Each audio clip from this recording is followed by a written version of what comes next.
এই চুপচাপ বসেছিল, বিক্রি হচ্ছিল না, তা আমার মনে হলো কিছুটা কাজ করা দরকার, তাই একটু 200 বাদাম নিচ্ছি। দিদি ভাইয়ের তো কিছুটা হলেও উপকার হবে।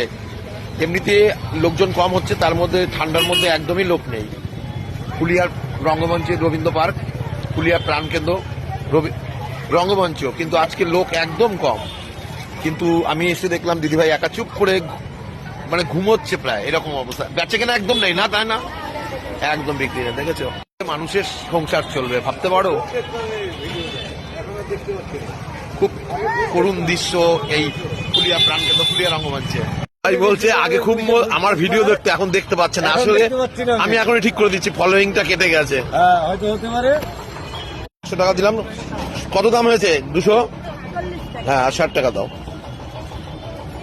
বাদাম কিনতে এসে এই দাদা ভাইয়ের সাথে দেখা। দাদা ভাই বলছে আগে ভিডিও দেখতে পারতাম, এখন দেখতে পারছি না। আমিও বাদাম কিনেছি। অ্যাকচুয়ালি দাদা ভাইকে ফলোইং করে দিলাম, দাদা এখন সব ভিডিও দেখতে পারবে। এখন ভিডিও দেখতে পারবে তো? আশা করি পারবো।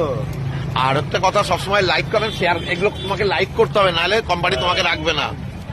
যাক, আমার দেখা দেখি দাদা আসলো, 70-80 টাকার তো বাদাম বিক্রি হলো। দিদি ভাইয়ের একটু তো উপকার হলো, এটাই আমি চেয়েছিলাম। একা একা চুপ করে বসেছিল, একদম বেচা কেনা ছিল না। আমাকে দেখে দাদা ভাই হয়ে গিয়ে আসলো। যাক, 80 টাকার বাদাম বিক্রি হলো, ভালো লাগলো।